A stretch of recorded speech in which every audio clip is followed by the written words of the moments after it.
Good afternoon. We'll now call to order a meeting of the City Council sitting as the Budget and Audit Committee at 1:31 p.m.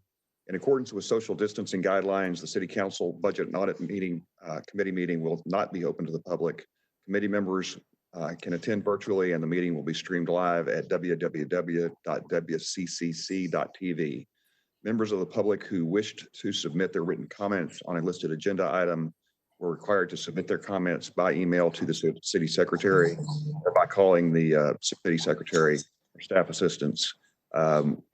Esmeralda, did we receive any comments? No, we did not. Okay. The first item of business is to approve the minutes of our Budget and Audit Committee meeting from January 14th, 2020. Is there a motion? The motion for approval. Normally go that way. Motion and a second. All in favor, please say aye. Aye. Aye. That motion carries. We'll move on to discussion items, and I'll turn it over to Wiley. Thank you, Mr. Mayor. Good afternoon, council members. Our first discussion item today is on our fiscal year 2020-21 health insurance. And I'd like to introduce our HR Director, Missy Prochowski, to lead that discussion. Missy. Good afternoon. I'm going to turn the presentation over to Morgan Young. She is our lead consultant with Holmes Murphy and Associates, who assist us each year as we look at health insurance and plan for the next year. And Morgan, I'm going to go ahead and let you take over. Perfect. Thank you, Missy. And I believe Esmeralda, are you driving for me today? Excellent. Okay, well, we're ready. I think we wanted to start by just doing a quick review of the 2019-2020 plan year. These were the changes that we made last year on October. So just as a refresher, we did change some copays on our plan, and we aligned our care with Baylor Scott and White. So from an employee independent standpoint, anybody can go to a Baylor Scott and White primary care physician, and that's available to them at no charge or $0 copay. Any other physician, any other primary care physician, they can still attend those as well. That would just be available at a $50 copay. Any specialist visits, regardless of whether they are aligned with Baylor Scott and White or anybody else, as well as the urgent cares, were changed to a $75 copay. And then all ER room visits were changed to a $250 copay. And then last year on October, we also made the change to add the telemedicine benefit, which is available at a $0 copay. Obviously, we know we're getting a lot of use out of that these days. And really, we made these changes to the health plan because we wanted to begin improving the outcomes that we were seeing for individuals. And so by aligning with a clinically integrated system like Baylor Scott and White, we're working to reduce the waste in the system and provide folks a more streamlined level of care and better outcomes at the end of the day. So on our next slide, our plans for wellness for the upcoming plan year, we are not going to be making any changes in right now. We'll continue to incent individuals. And just as a refresher, it's $75 a month that folks can earn off of their normal premiums. Again, everything is voluntary, but if they choose to go see a primary care physician and get that visit completed, they would earn that $75 a month. They can go and see any primary care physician for preventive care, and that is always covered at no cost to them. So there's no penalty if they go to any of the physicians. And then we're going to continue working with Virgin Pulse. Virgin Pulse is our wellness platform, and we really use that to engage employees to help them with tools and resources to help live a healthier life. And then finally, we've done a lot of work with the Employee Wellness Committee, and we're really working to find ways to better recognize individuals at the end of the day for the healthy behaviors that they are doing. COVID-19, again, from a health plan update, there were some mandated changes from the federal government that we did have to make to our plan. And so we'd already made the telemedicine benefit on October 1st and changed that to be covered at 100%. And then as of March, all testing related to COVID-19 is covered at 100% as well. Some of the things that we are anticipating on the horizon as potential cost, obviously we know that, with folks staying at home, and doing e-learning and working at the same time, there's going to be some mental health challenges. And so we do anticipate that the mental health services will increase, anywhere from 15 to 20% in the near future. And so we've taken that into account. And then obviously, if any individuals have to go in for treatment for COVID-19, especially if they have to go into the hospital or have to go into an ICU, there will be cost associated with that. But on the other side, as you guys know, there's a lot of elective procedures that are not being able to be done right now.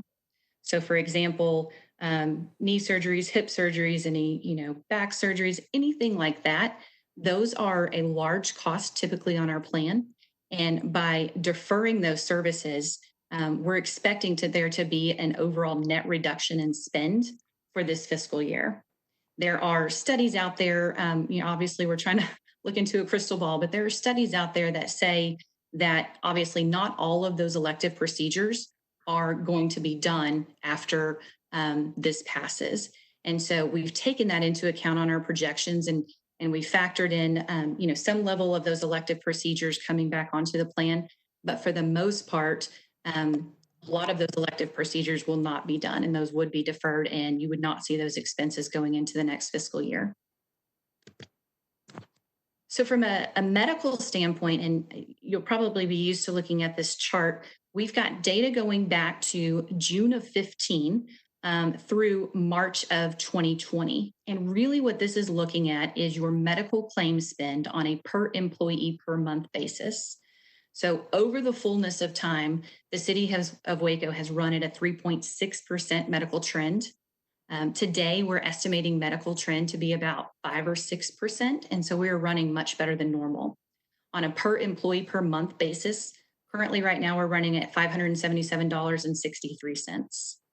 On a pharmacy basis, we're still looking at that same period of time from June 15 through March of 20. And you'll see that we've had a slight spike over the last few months. And when we look into that, it's really some specialty pharmacy drugs that have hit our plan currently. And so we're going to continue to monitor that. But over the fullness of time, 4.9% for pharmacy trend is just outstanding. I think a lot of the customers that we're working with right now are seeing, anywhere from a 7 to 8% trend for pharmacy. And if you'll look, I think on the next slide, our claims projection for the upcoming fiscal year, as I mentioned, even though we are running at a lower trend than what we typically see in the market, we've still tried to be very conservative in our medical and pharmacy trend. So when we have done projections for this upcoming year, we are using a 5% medical trend and then a 7.1% pharmacy trend.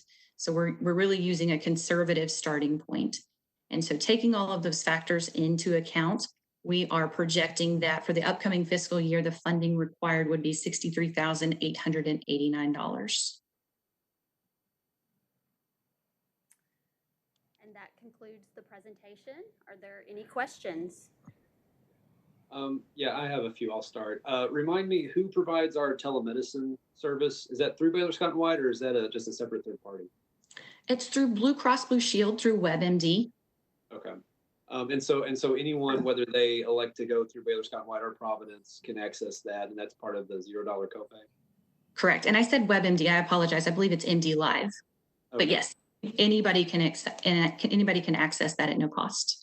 And can you remind me, I know that there's a $75 incentive discount should the wellness plan, which includes a preventative physical, be met. Even with the discount, what is an employee's cost per month for you one? Here, I have that. Yes. If it's So $35 the employee only is $35 a month. Okay. And so if they don't complete the wellness plan, then they'd be paying $110 a month? Yes, it'd be the 35 plus the 75. Okay. Okay. And yeah, no, I think that's, and so we're in the 63 that we're projecting to need for this year is, I guess we're carrying over the 400,000 in savings that we're projecting as well. And so that just kind of balances a bit. We're actually not. We're actually balancing that along with the better pharmacy trend and medical trends that we're seeing. And then in addition to that, we've had some pharmacy rebates that have been paid out to the city. So with Blue Cross Blue Shield, we're on a pharmacy rebate guarantee, and we had some pharmacy rebates paid out. So by the time that we factor those in, as well as the plan change savings that we had from last year as well, we're carrying part of those savings forward to this upcoming fiscal year as well. Okay. That's all I had. Thank you. Thank you. Other questions? Yeah, this is Holmes. Just a quick observation, really a question. I know that the healthcare costs for the city are a big part of our budget, and I appreciate looks like we have cost savings or cost efficiency here, so I'm happy about that. Just anecdotally, do we have any feedback on last year we made the decision to go Scott and White and having the extra copay for the other hospitals. Missy, can you give us, or Holmes Murphy folks, has there been any just anecdotal feedback, hassle, or everything smooth or not as good as it was, or just for the ease of the employees? So I have not. Yeah, we were worried about how employees would feel about that. Exactly. I have not received negative feedback. What has been nice for employees is they have 15 locations around the city that they can go to and receive no cost care. And 2 of those locations are open on the weekend, and they have after hours. And so the availability and access for employees has really opened up. I have heard a lot of positive comments about how quickly they can get in, and that it's been very convenient. Yeah, and council member, I've heard that too. And one of the other things is, as Missy mentioned, some of these facilities are open on the weekends, which really is much better for our employees than the health clinic that we had. And I think that I've heard from a number of employees that are going to the doctor now that weren't going before. And one of the things our survey showed us when we took it before we entered into this agreement was that we had quite a few employees that did not have a primary health care provider. And I think we've improved that position, and it's something we probably need to look at again. Great, thank you. Other questions? Just a quick follow-up. Can you remind me what the status of the health clinic is as it relates to this? Do we still operate it? Was Baylor Scott White going to run that, or is that where are we on that? So at this time, there is not an on-site clinic. Instead, there's 15 locations around the city that employees can go to at no cost. Okay, makes sense. Thank you. You're welcome.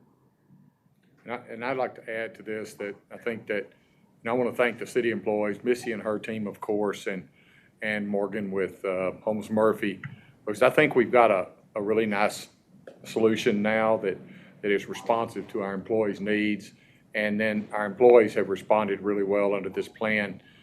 When you can see that we've managed to get through another year here with not any significant issues from a cost or funding standpoint, I think it says a lot. Because in my career at the city, I think that's kind of the first time we've ever been able to get through a year with this small of a need of dollars. And that's part of what we'll bring y'all back when we do bring you a budget. We'll bring you a recommendation about how to fill that gap. Good. All right, if there's not anything else, we'll move to the next item. All right, thank you very much. Thank you. Thank you, Missy. Thank you, Morgan. Thank you.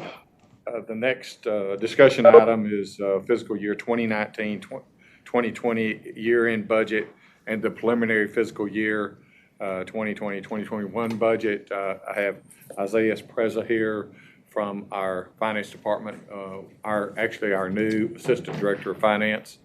And so congratulations on your promotion. Thank you, sir. Isaiah. And Paul is going to introduce this matter, and then also joining him will be Laura Cox, and Janice Andrews will have some input to this presentation too. And I want to thank them for all their work in advance, because this has been a challenging process so far that we've gone through here, and they've done some great work to bring y'all some some numbers, knowing that we are very preliminary right now. But I think it was really important for us to share with the council the methodology and show you some of the numbers we have and take your questions. So with that, I'm going to turn it over to Paul. Thank you, Wiley. Good afternoon, Mayor and Council. It's good to see you all today. The numbers that we'll discuss with you today are preliminary, as Wiley said, but the numbers are real enough for us to recognize that managing the current year budget and developing a budget for fiscal year 21 will be much different challenge than Waco's had in the past. And of course, all that is due to the COVID-19 pandemic and the response to it. There's some good news and some challenges up ahead. The current year budget, we feel like we're in a pretty good spot there, and you'll hear more about that as we proceed through the presentation. But we're confident that we can hopefully get to a balanced budget this current year with some expenditure management and then hopefully some improving revenues. The forecast for next year is a bit more concerning. Certainly sales tax is going to be down.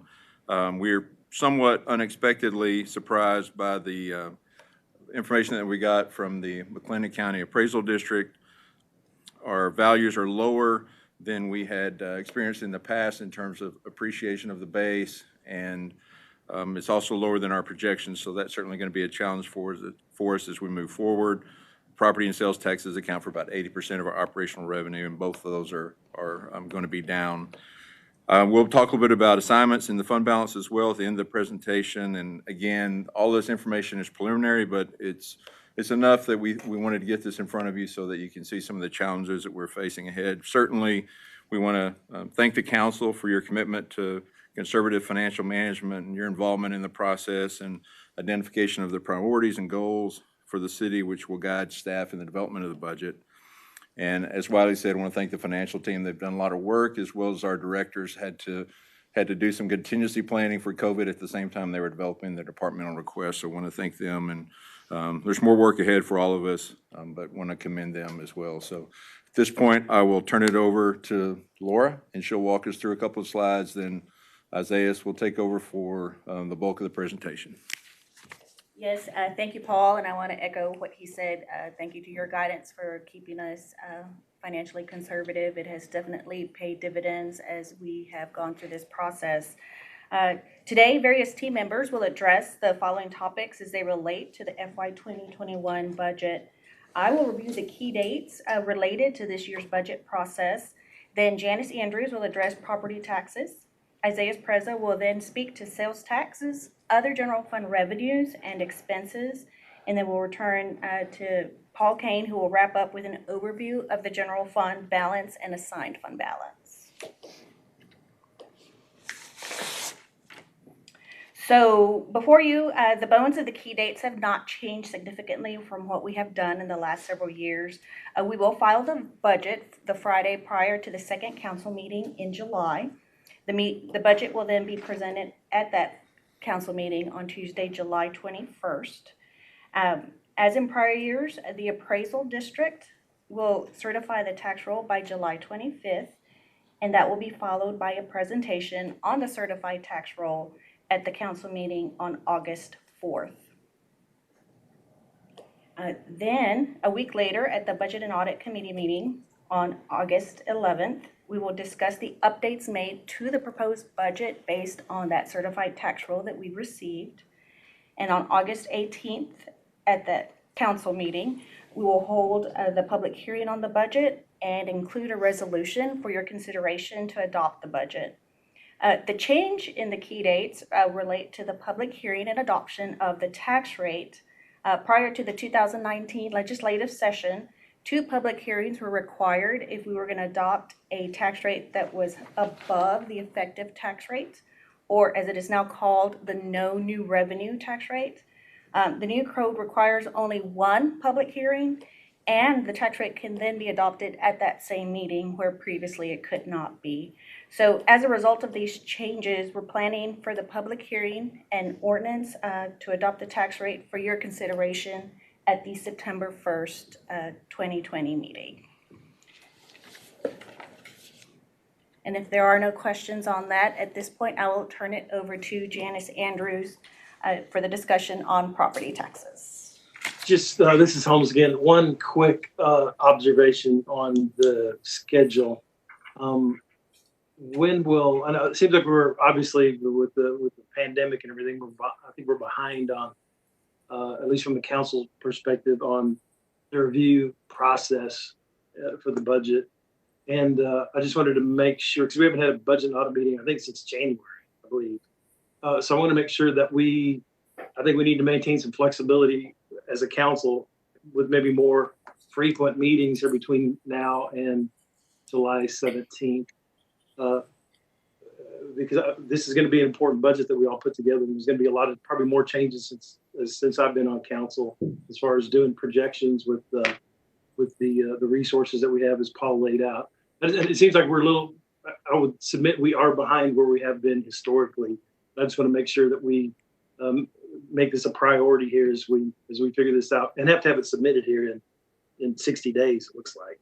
So. Good point, Jim. Yeah. We'll certainly keep that in mind. Thank you. Yeah, we agree. We probably need a little bit more interaction with the council before our June meeting. Yeah, I would recommend that and request that. Yes, thanks. Thank you. And Laura, you may have answered this question. Is August 18th the last date that we could adopt it, or could we adopt it later in August?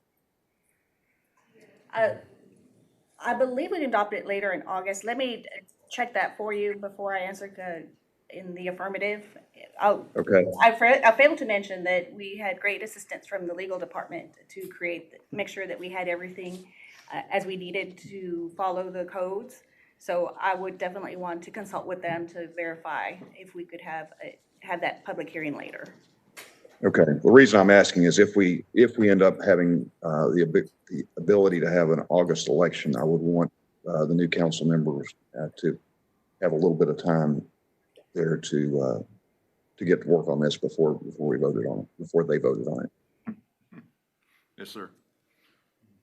Theoretically. Okay. Okay. Ready for Janice. Thank you, Laura. Thank you. Hi, thank you. As Paul mentioned, we have gotten preliminary numbers from McCAD, and property tax is hugely important revenue source for our general fund and of course for our debt. It makes up, over 46% of our general fund budget. And as Paul mentioned, our preliminary roll shows a slight increase on that top line of about 3.6%. We also reached out to our collection attorney to determine if we needed to adjust our collection rate. It's currently 98%. We have, after consulting with him, we're recommending adjusting it down to 97%. And that does have a large impact also on the reduced collections that we would be anticipating in our budget. The other large impact is debt service, as the council has been working on the goals of funding street infrastructure and other general fund, general governmental needs. We have issued debt that does require moving pennies over to support that debt service. When we spoke to you last year as part of the budget presentation, we were anticipating about 1.2 pennies. You can see that we're actually having to move over about 1.3 pennies in the projections. One reason is our assessed valuation is a little bit lower than we're using, and we also issued a little bit more in debt than we had originally talked with you about last year. We added a project or so to our bond issues, so that increased our debt service somewhat. But the impact of that is to take the increase from property tax, as you can see at the bottom after the adjustment, it's almost $2 million, 1.9 million. The majority of that is going to have to go to debt of about 1.6 million after we look at the 97% collection rate. So that's only leaving about a $300,000 increase in general fund And as you're aware, that's a much lower increase than we've had in the past. So it does put tremendous pressure on the operational side with that very important revenue source coming in quite a bit lower than we've seen in the past. So we will continue to monitor that. Again, this is very preliminary. We are seeing some large increases right now in these preliminary numbers for TIF projections.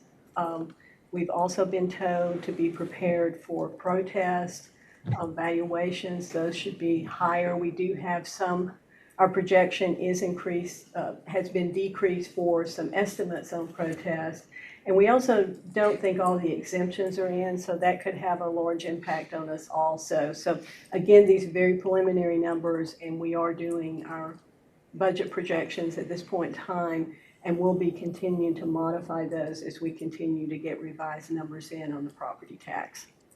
I did want to say this does go in line with, even though the addition of the pennies was slightly more this year, we are still on track to move, based on the planned CIP, on track to move a little bit over 7 pennies in the next 5 years from the M&O rate to the INS rate. So that is going to continue to fund those much needed infrastructure improvements, but also will put some additional pressure on our general fund operations by moving those pennies. So that will be something we'll continue to discuss with you as we go throughout the budget process. Now I'll turn it over to Isaiah.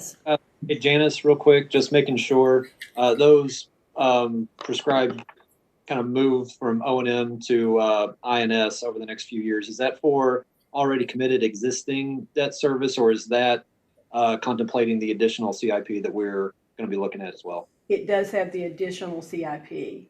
That was a total of slowly going up to around 30 million, a little bit more than 30 in the years to come on debt issuances. So it does pick up not only current debt service, but also projected debt service. And we can show you those projections too, so you can see the impact of the future debt, what that does to us.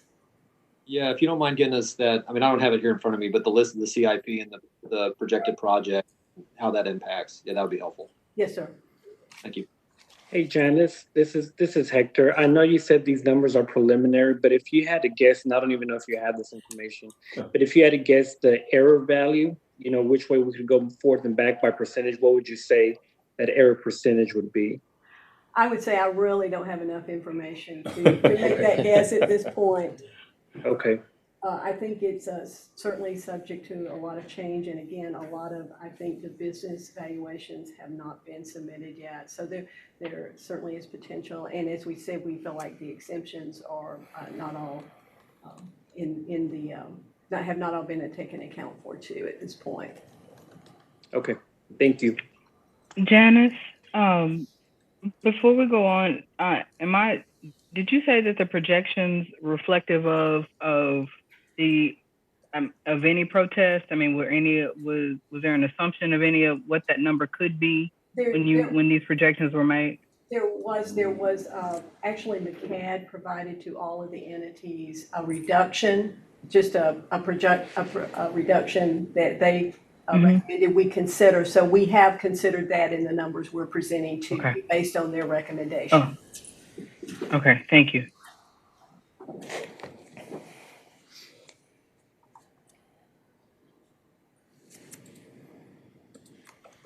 Any other questions? Okay, thank you, Janice. Thank you. All right. Good afternoon, council members. I want to shift our focus from property tax now to sales tax. For FY20, we're anticipating that COVID will have a negative impact on our current sales tax revenue of $39 million. We're anticipating a preliminary reduction to about $6 million, bringing our new number, our year-end projection, to $33 million. For FY21, we're anticipating sales tax to begin a recovery, bringing our sales tax number up to $36 million preliminary. And now that we've discussed the two major general fund revenues, property tax and sales tax, I again want to shift our focus to other major revenues. And I'm going to do that by going first from FY20 and then into FY21. So FY20, our preliminary numbers are showing that we may have reductions in business and occupation fees, fines, interest, other, charges for services, and net merchandise sales. We're also recommending transfers in from rolling stock of $1 million back to the general fund to help combat the reduction in revenues that we're anticipating for FY20. In FY21, we're anticipating reductions in fines and in interest. And I believe the latest Fed number in interest was 0.25%. So overall, for revenues, our current budget is $149.56 million. All the reductions that I previously discussed would bring our number down by $9.19 million in revenues, bringing it to $140.37. Just like sales tax, we'd anticipate all our other revenues to come back and make a recovery in FY21, bringing our revenues back to $145.06. On the expenditure side for FY20, our finance team is currently reviewing potential savings in salary and benefits due to vacancies. We're taking an in-depth look at travel and training and capital items that could be delayed. And then we're also looking at the general fund transfers out amounts to other funds. For example, the Texas Ranger Hall of Fame, the Convention Center, and golf. We are recommending reductions in the engineering billing and transfers out to the equipment replacement fund. In FY21, we've asked our departments only to submit base adjustments requests to maintain the current level of service. And it's important to note that currently there is no transfers out to cash fund at CIP. And for reference, our current FY20 amount is $14.7 million transfers out to cash fund CIP. So as you can see, our FY20 current budget is $165.45 million. We're anticipating potential savings of $4.35 million, bringing our number down for FY20 year end to $161.09. In the preliminary base number here, which you see is $145.3, that's taking your FY20 adopted budget base and adding the departmental request to maintain the current level of services. Are there any questions regarding revenues and expenses? Yeah, I'll start. Okay, so we're not spending $1 million on that we contemplated on rolling stock, but moving that into general fund to cover recurring expenses. You're recommending also that we take funds that were going to be used for equipment replacement as part of kind of the ongoing sort of multi-year plan that we had in place to just pre-fund that, and how and moving that into not doing that and just keeping that in general fund as well. Can you tell me about how much that was going to be also? Yes, sir. The rolling stock was about $1 million going back to the general fund, and we took a preliminary look at the rolling stock fund, and we feel that their fund balance can afford it. And if I might add, we're actually not reducing rolling stock. We actually have available interest earnings from bonds. And so to help the general fund with a difficult year, we're actually moving back some money that was transferred in 2018 of general fund money. We're moving that back and replacing that dollar for dollar with bond interest in the rolling stock. So we would not be reducing rolling stock. Okay. And the equipment replacement? That's about $700,000 that we would be able to postpone the transfers out from general fund to the equipment replacement fund. And I might add, in the years, we've built up a little bit over $2 million in that fund. We actually transferred back about $600,000. So we'll still be left with about $1.5 million in that equipment replacement fund without the transfer in 20 that we had planned. And we also, right now, do not have the transfer in 21. We felt like those were some areas that we could take a careful look at and delay those transfers. Okay, are we anticipating drawing down that 1.5 on the equipment replacement fund this next year as well? We do not have that in our projections to draw down at this point. Okay, and then so it looks like the main kind of driver in this reduction for fiscal year 21 is the kind of the curtailment of CIP. Do we have a list? I mean, again, this goes back to my prior question about the pennies being moved for the debt service. Do we have a list of the capital projects that are going to be deferred, delayed, or kind of taken off in this next budget year to get us to this number? We can certainly look at that as where departments are submitting their capital projects at this time. Really a big part, Isaiah's mentioned the 14 million. A large part of that is the amendment that we did this year for the suspension bridge of about 7.9 million. So last year, I think we had about 6 million going to streets and some other CIP funds. So the 14 million is large for 20 because of the amendment primarily for the bridge that we had also we had on the council agenda a reimbursement resolution to actually be able to reimburse that from bonds next year. Okay. Then my only other question is how much, if I appreciate the optimistic assumption that revenues rebound in some meaningful way in 21. If they don't, what plans are in place to adjust for that and to compensate for that? Like, where would we contemplate taking down reserves, or would there be others? Do we have spending identified that we could defer additionally? I want to make sure that in the event that our projections aren't able to be met for whatever reason, that we kind of have already thought through that and have the plan in place as to what gets delayed or deferred should that materialize. Sure. So our main goal would be to maintain our current level of service to our residents. But we would have to take an in-depth look on different budget strategies to combat a revenue not coming in. Some of those could include holding vacancies open longer. Some of those could be delaying capital, taking a more in-depth look at our travel and training. So it would take an in-depth analysis to get you those numbers and those recommendations. And that's fine. I just think that we as a council and y'all, we just need to have a plan in place in the event that does happen. So we're not scrambling. And we just kind of have an idea and prioritize where we could take an additional hit if that became necessary. Yes, sir. I'm sorry. And I appreciate that, council member. We're going to present a very austere budget. Sure. Understanding that even as conservative as it is, it might not be enough.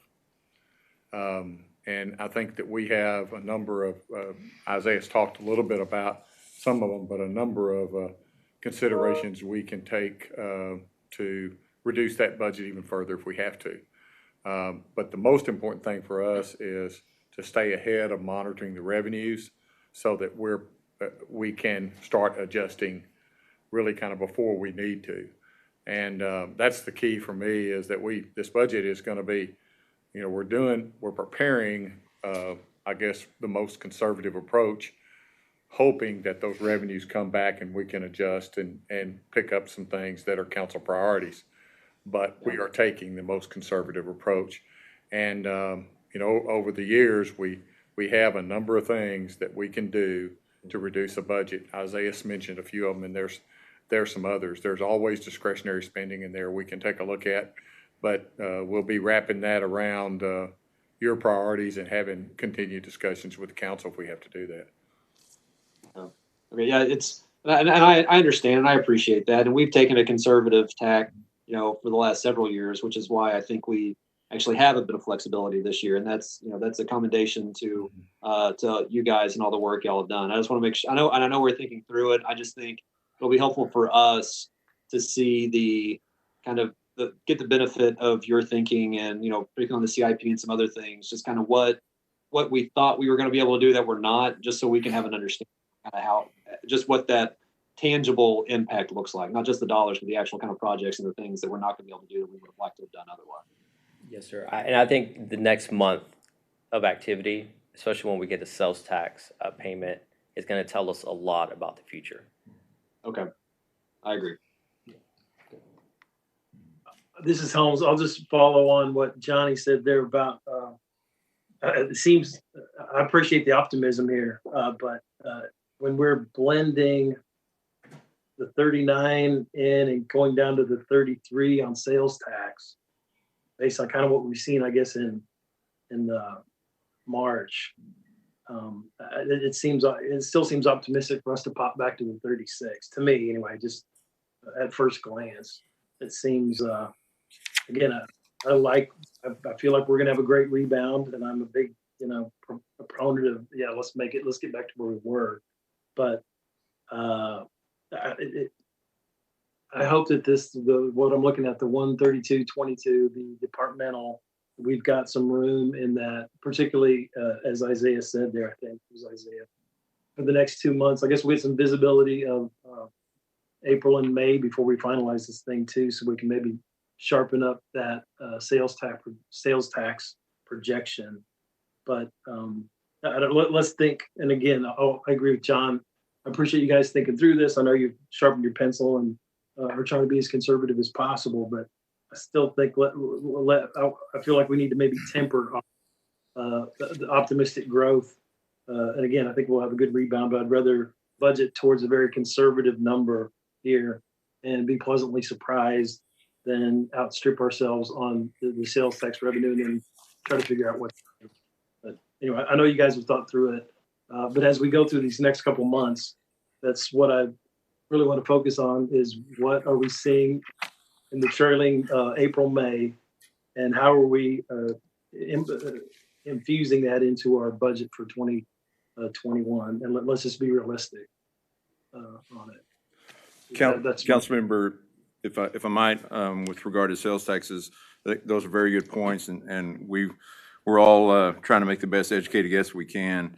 One of the things that we're cognizant of is we were on the track for probably a $41 million a year in sales tax, a couple million above budget, and then of course the COVID impact came to us, and so we've dropped it down. About 16.7%, I think, or so, below budget, which is consistent with some of the reports that we're getting from some other cities in terms of what their estimates are on the sales tax side. We've done some work with some consultants that specialize in sales tax, and actually our March sales tax was better than both staff and the consultant had projected. So we actually discounted that, believe it or not, because we wanted to see how April comes in, because April's going to be the bad month. So we agree. It's going to be a challenge to nail that sales tax number down, but we've got a 10% reduction for fiscal year 21 right now. It's actually a little more than that based on where we were trending before that. So we're probably in the neighborhood of 11, 12%.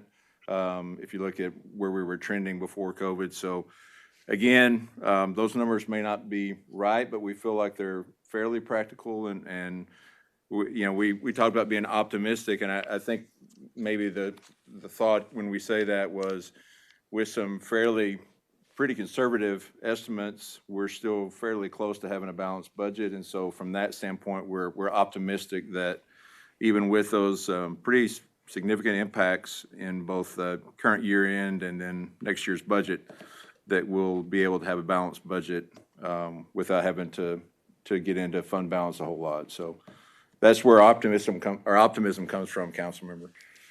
Hopefully it's not misplaced, right? Hopefully it's not misplaced. Exactly. That's all I had.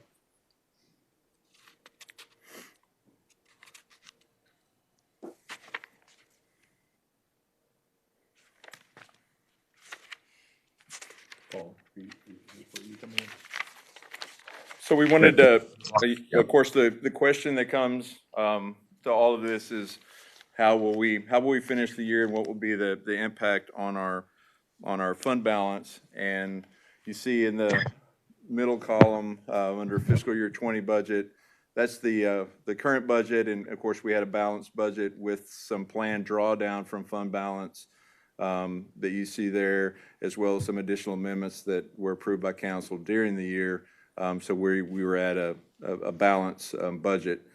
The next year's projections, right now, we do show revenues being short of expenditures by a total of $4.8 million. And again, that's a number that we are fairly confident we can shave down quite a bit through some expenditure management, as well as we think there will be some revenue improvement, and hopefully that's not too optimistic.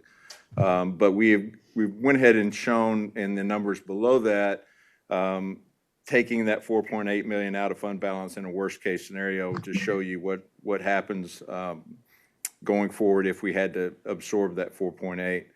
And I probably begin at the bottom of that column, show you that we're still at 22.83% of our expenditures, which our policy is 20%. So we're hanging, doing well there. A couple other things I want to point out on this slide too is, again, we're showing a balanced budget in fiscal year 21, and this is all very, very preliminary. And you see where the relationship to the policy is, assuming those numbers held, it would be about 30% of expenditures. So the fund balance would actually grow next year, and that's assuming a $4.8 million loss in fiscal year 20. Again, worst case, we think, and hopefully that number, we can shave that down and improve that. So that gives you some sense of where we're at with regard to our total fund balance and relationship to the policy minimums that council approved, I believe recently as last year, with that increase to 20% of expenditures. You'll see that from 9/30 of 19 to 9/30 of 20, the total fund balance went from $87 million down to $60 million projected for this year. And that $27 million difference is in a number of different categories. Capital certainly being a large one, suspension bridge we mentioned there, and some others, changes in WebMec, previous commitments and other things. And we'll talk about those in some detail here in just a second. But this gives you some sense of where we would be if things were as they are today and as we're projecting things today. Any questions on that slide? Hey, Paul, this is Hector. I just wanted to Sir. clarify. So the 4.8, that's worst case scenario, so it can only go up from here, correct? You know, this is where you're gonna get me in trouble, Councilman.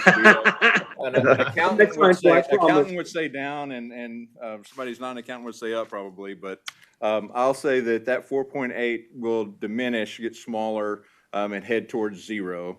And that's where we think it will go. We don't expect it to go up higher than 4.8. Okay. But the FY20 projections are just what one would say the worst case scenario if things continue the way they were.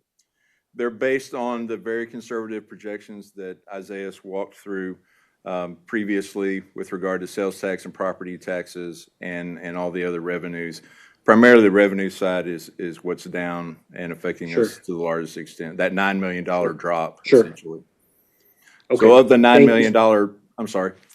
No. Of the $9 million reduction in revenues, we're offsetting it about half right now with expenditure reductions, and we're showing right now that the other half or so would come from fund balance, but we expect to work on that. Okay. Thank you so much, makes sir. Sense? Yes, sir, absolutely. You're getting numbers explained by a non-accountant, Councilman. You're doing a great job at it, man. Forgive me there. So on the next slide, this is a slide that we had shown previously to council, and this was with regard to discussion that we had with you and the changes to our fund balance structure with a goal of trying to drive more of our reserves to our undesignated, unassigned fund balance rather than to assignments, because the habit and practice often is to try to find ways to use that assignment money on capital needs and other needs. However, that tends to reduce your ability to keep your reserves where you want them to be.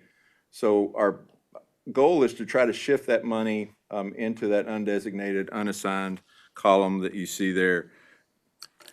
The red dash that's shown, the red dashed line, is that 30% minimum that is set by the bond rating agencies for our current bond rating, and it's about 30% of operating revenues, and that's one of the criteria that they use in setting the bond ratings for each city that they work with. So the green line shows you where we are in relation to that 30% if you include all of the different categories of fund balance. So very high, up around 50%, I think 57% in 19, and then it drops down to just a little less than 40, and then it rides right around that 35-40% mark there for the other years. So with our goal of what we're trying to do is to shift that black number, the black column, into a larger percentage. And you see there the pink or magenta colored line that starts at 19% and increases to 23 and then up to 30.8. And that 30.8 is where we want that to be. We want that undesignated, unassigned reserve to be at that level. And that gets all of our 30% requirement there under that unassigned, undesignated amount. You'll see in the blue column there, the assignments to capital has a pretty significant drop from 9/30 of 2019 to 9/30 of 20, and I'm going to go and do some detail on that in a second. You'll also see that some of the reserves that we've had, such as the assignments to all others and also the drawdown numbers, are not in those other years. The result of all this effort would be that by 2023, we essentially are out of the assignment business completely. And you'll still have some non-spendable money, and of course WebMec, which is a restricted amount on the balance sheet and in the CAFR. So the next slide breaks down our capital assignments a little bit and shows you where that's going. Again, we started with about $25.5 million. About $9.3 million has been approved or spent. The majority of that, about $8 million, of course, was for the suspension bridge. In the pending column, we have $1.7 million, which is for the fire station, some other projects, and then the future $3.7 million looks at Washington, quiet zones, and some other things that we know are upcoming in the future that we'll have some shortages on. And the balance, we're recommending that $10.7 million would move from capital assignments to the undesignated, unassigned amount. So we're shifting it from that to the undesignated. Similarly, on the next slide, the economic development assignments, we have $319,000 that was approved. The Keen study for Creative Waco and the census are a couple of examples of those dollars there. In the pending, we're looking at the majority of that being for a transfer to the transit system. And then the 6.2 million or 6.3 that you see there is primarily for the riverfront project. And that's about $5.5 million over the next 3 or 4 years, leaving us a little bit of balance to transfer to the undesignated, unassigned. So looking at all of these numbers for fund balance, I think we're, with the projections that we have for both current year and next year with regard to revenues and expenses, there'll be minimal impact on the fund balance.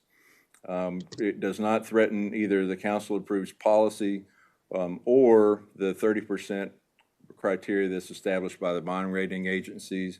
It does allow us to continue to move towards getting out of the assignment business in the future, getting our undesignated, unassigned balance to where it needs to be at that 30% level to meet the bond criteria. So that's a kind of big overview of the general fund side of things, and we certainly appreciate your comments thus far and would welcome any further comments or questions that the council might have. Yeah, remind us, okay, so the bond rating agencies like seeing us at that 30%. Yeah, that slide. Yes, and so we but they historically have considered our unassigned as well as our capital assigned as part of that, meeting that threshold, which is why even though our policy up to this point has been at the 18-19%, we were still in compliance with the bond rating agencies wanted because they considered the other categories as well. They consider all of your assignments, all of your reserves in the total reserve calculation. So they're essentially counting all the colors in the column, and that's why you have such high percentages there. The city's policy of 18 to 19% of expenditures was primarily directed towards the undesignated, unassigned reserve to make sure that there was sufficient undesignated and unassigned reserve to cover an event of, disaster or contingencies that might happen. Okay. And then on the next slide, the 10.7 that was assigned to capital that we're putting into unassigned, were there specific projects attached to that 10.7 or was that just kind of a placeholder for things that we might identify later on? The latter. There are Okay. a number of projects that certainly could occupy that 10.7. Yeah, sure. But there are not specific projects that we're not doing because we're shifting the 10.7. There's a long list of projects that potentially could be candidates for that. Okay. Then the only other question I would have is that, okay, so if we get out of the assignment business, then how are we going to plan for and fund future capital projects? Where will that come from? It will require careful planning on the part of the CIP development, and you'll have to develop significant contingencies in your CIP budget to cover any kind of contingencies that could arise or expenses that are greater than planned. That's typically what is a big part of your CIP development, and it allows you, I think it requires you essentially to spend a lot more time on your estimating and your development of the CIP to make sure that the dollars that you're being allocated in the CIP are sufficient to carry out all the programs that you have. Right, and I want to add, and it tells us where our limits are. Mm-hmm. Because we pulled these numbers down. We spent a lot of this money, but we spent it on council core city projects. We poured a lot of dollars into Elm Avenue. Washington is, as Paul mentioned, the suspension bridge, riverfront. That's a significant amount of dollars if you add all those up. And it came off the top of this, but now we find ourselves with the amount of money left that is kind of consistent with the 30% strategy.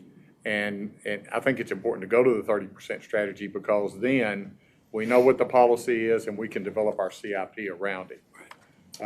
Rather than having those dollars sitting out there that departments or even the city manager's office starts competing for. I think this might illustrate a response to your question in addition to what Wiley just mentioned, and I think really shows exactly what Wiley's talking about. If you look at 9/30/2019, where we were at with our undesignated unassigned reserve, all of these the capital assignment, the economic development assignment just above it, and the assignment for WebMec, all of those numbers that you see above it, if we don't have a plan of how low we can go, right? If we spend all of these assignment dollars in these boxes on good, needed projects, the problem is your reserve now falls way down here and you get below the 30%. So this line kind of shows we had all this assignment money for capital, but really we could only spend what's above the 30% because we need this amount to keep us at that 30% level.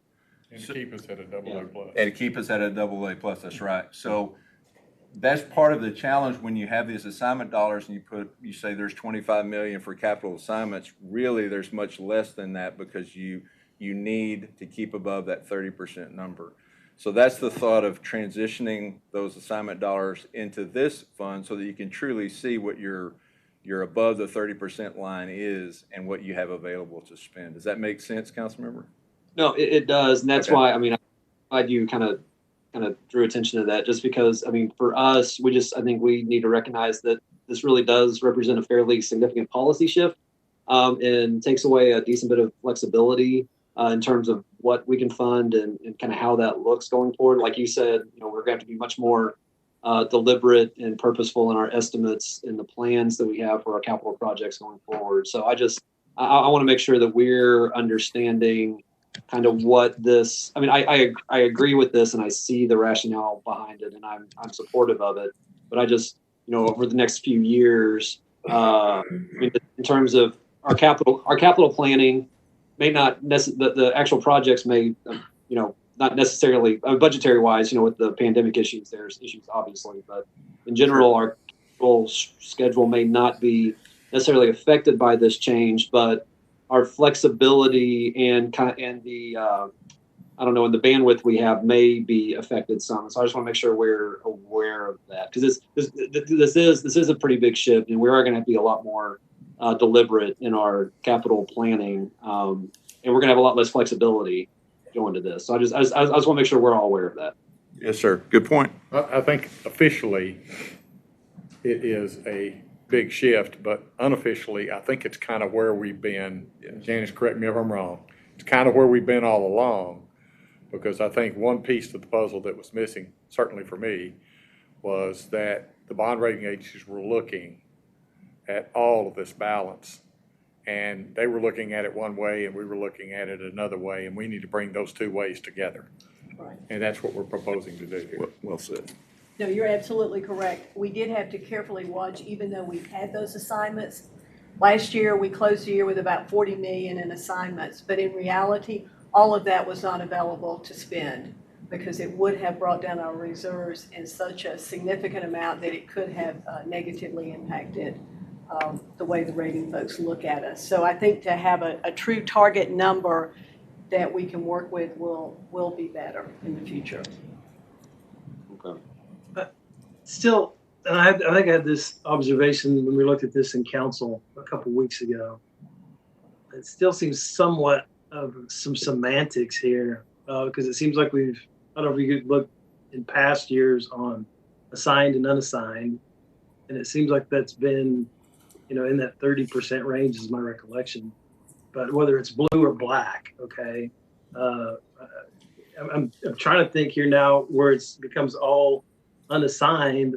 We have to come up with a policy on how we use a part of that unassigned in capital improvements. I mean, part of it seems total semantics here. We can always respect the 30%. I get that. Sure. And I agree with that 100%. Right. But where we have capital, we're not going to stop doing capital projects next year. So right. Why are we saying it has to be less than the black portion of this thing is 30.8% for 2020? Why can't part of that be capital improvement, assigned capital improvement projects, while still respecting the 30% total? Let me go back to the slide again, if I might, council member. Those are good questions, and it is, in some ways it's semantics. In other ways, I think we're trying to avoid, as Wiley said, spending money that we can't, and not realizing it. Esmeralda, if you don't mind, would you go back to the slide again? Thank you. Let me go back. There we go. Again, I understand how you're looking at this, council member. The thought again is that if we leave these money in an assignments called capital and don't understand that we can't spend it all, there's a tendency to want to draw that all the way down because you think that it's available for capital. In reality, it's not. If we're going to keep a 30% reserve, you can't spend all of that. You really can't spend all of these together, certainly, because then you'd end up down here way down at 19%. So the thought of moving it, yes, you're right. In some senses, it's a semantic change, but it really is making sure that we protect this undesignated, unassigned amount, get it at 30%, and then we can spend anything that's above it. For example, if we were to have some very successful years and be able to increase our fund balance, council might have a policy that says after the unassigned gets to, let's say I'm picking a number, 33% or something, then above 33% could be scraped off and put into a capital projects fund. So your policy change that we're suggesting here, as council suggested earlier, it's a policy change. This would essentially say that our reserve is 30% of revenues in the undesignated, unassigned. And that's the policy change, and anything above that up to a certain level could be moved to a capital projects fund for spending later. That way you're not artificially showing revenues and showing reserves that you both are showing the bond council their reserves, but you're also showing the public that you plan to spend them on capital items or on other things. So trying to find that balance and trying to get to a point that we're truly reserving the right amount and then having additional funding above it is where we're headed. But those, I understand what you're saying, it's semantics, but we really don't want to spend all of these dollars in these assigned areas because it essentially gets us below the 30%, or it could. And council member, they had a hard time explaining it to me too, okay? I just think because it almost implies you're not going to have any more capital projects, which I think would be short-sighted. And you can still maintain your 30% minimum. I think everybody appreciates that for bond rating purposes. But I'm almost more comfortable knowing that is assigned and you have 20% unassigned, rather than having 30 where you don't. It's just extra money. It seems like it's not as efficient to me. But I think the key for me is, and this is kind of where they got my attention, is this is consistent with what we told the bond rating agencies and the way they viewed us when they established our bond rating. Am I saying that right, Janice? Yes, sir. Okay. And that's the critical part to me. I would think it's very inconsistent for us to represent our position and obtain a AA+ and then go do something else. And so I think this formalizes that we're going to say this is what we got and this is what we're going to protect. So Wiley makes a great point. I think this really illustrates it. In 9/30 of 2019, the bond rating agency said that our reserve was 57% of operating revenue. So this line way up here. In reality, all of this above this 19.1% could have been spent. So the bond rating agencies were of the mind that the 57% coverage was a great thing. Theoretically, we could have spent everything above 30 million, and then we would have fallen down to 19%. And that is a question they ask. And Yes. so we don't explain that, Janice, if you don't mind.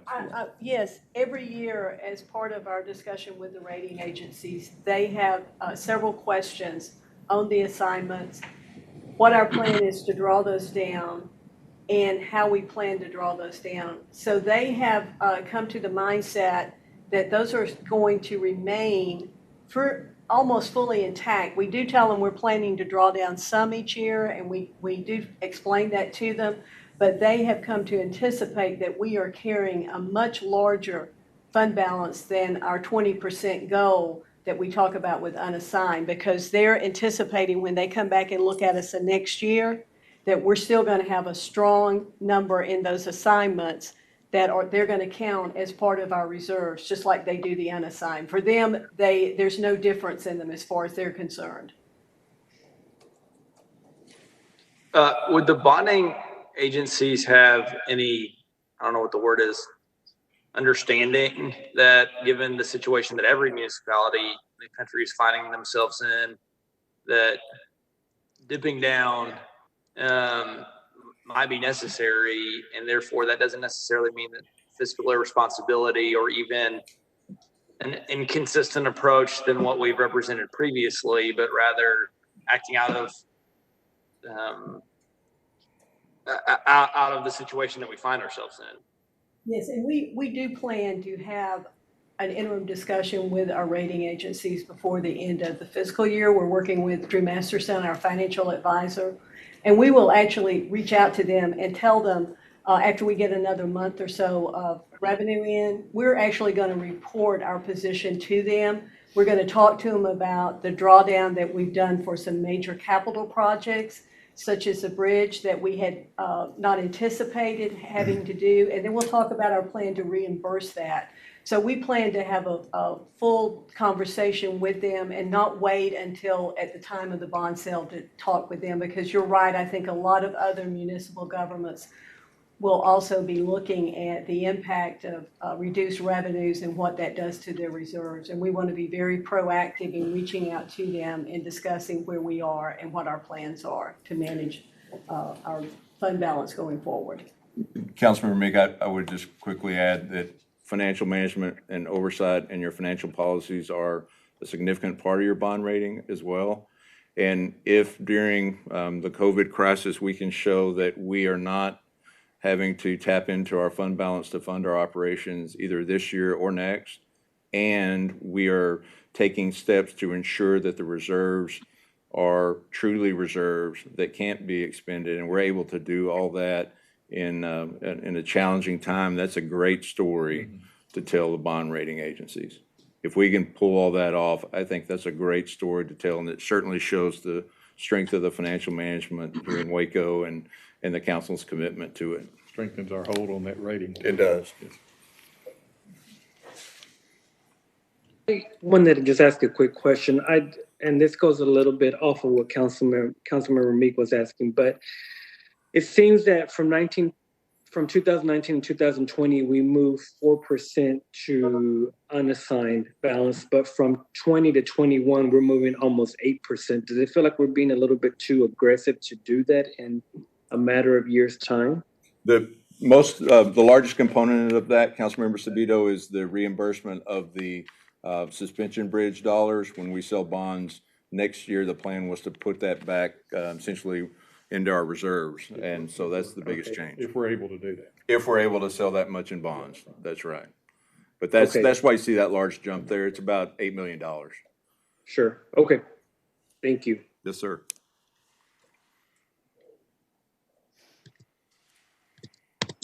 I'll just close my comments by saying we are in a very robust position right now. I'm glad that we're way above that 30%. And as we plan out in this, quasi-conservative projection, I like I'd rather be above that red line than below it right now. So yes, sir. Hats off to No staff and all of our folks for getting us in the robust position that we're starting from here. Appreciate it. Yeah, and I'll just, I'll echo that again, but just again, as we go to Councilmember Holmes's point about capital projects in the future, it's not that we can't do them. It's just that, right now that blue for this fiscal year, 10.7 of that was assigned for capital projects, and there were some that might be contemplated, but not any specific, right? So we had some flexibility to do as things came up. Going forward, we're losing that flexibility. And you're going to have to be very purposeful about in budgeting within your annual tax rate about what capital projects we're going to be able to do, because that kind of excess, which again, when you see the red line, though, we didn't have as much wiggle room as we thought we had, but right. We still had a bit. But going forward, what little wiggle room we had, that's not going to be there. So it's going to be much tighter. The fund balance is just going to be much tighter, which means we're just going to be more deliberate in our capital budgeting. Agree. Yeah. Okay. Make sure I understood that right. Yeah. Yes, sir. You're right. That's all I had. Good job. All right. I think that's all we have, Mayor and Council, as far as the financial portion of this is concerned. Great presentation and good conversation. Thank you all. Move to the next item. Yeah, Mayor and Council, our next item is a discussion and recommendation to the City Council concerning engagement letters from JRBT, and I'll turn it over to Janice. Yes, thank you. Last year, each 5 years, we go out for proposals for our financial audit, and we did that in fiscal year 2019. The council approved recommendation to JRBT. The fiscal year 19 audit was the first year of that contract. This is bringing the second year of the engagement, and the Budget and Audit Committee reviews that and makes a recommendation, and then we put that forward as a resolution to the council in a future meeting. The engagement letters that we received from JRBT, we went from a $74,110 fee last year for the fiscal year 19 audit. It's gone up now to $74,890, an increase of about $780. And in the contract, they're able to do an increase for CPI each year. So the staff is recommending that we engage them for the audit of the fiscal year for 2020. Okay. Fine with me. Do we need action on that? Yes. The budget not. Yeah. Consensus. Yeah, it's a consensus, I think. It's a Budget audit. recommendation. It's a recommendation. They make a recommendation to the council. Okay. All right. Anybody have any questions or concerns about that? All right. and it'll go as a recommendation to the council. Thank you.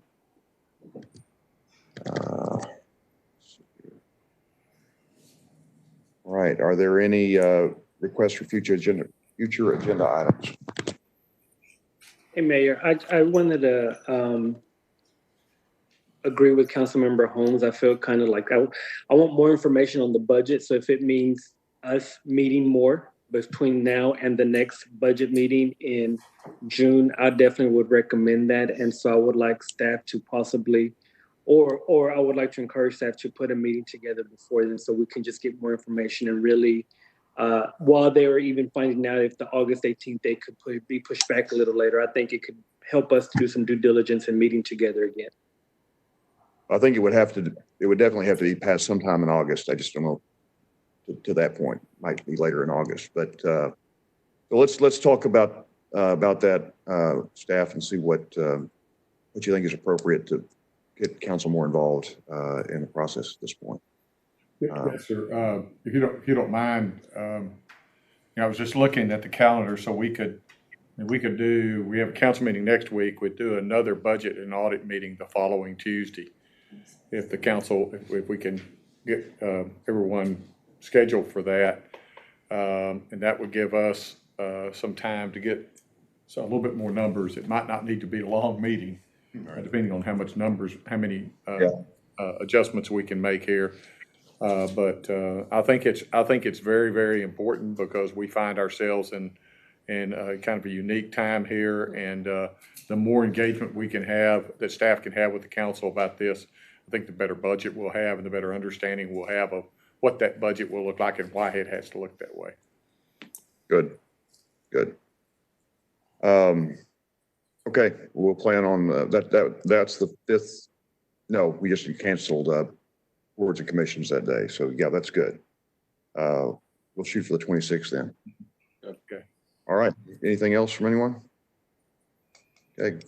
Thank you all for your time, and thanks to staff for great work trying to keep us working going forward. So we will adjourn this meeting at 2:48. Thank you. Thanks, guys.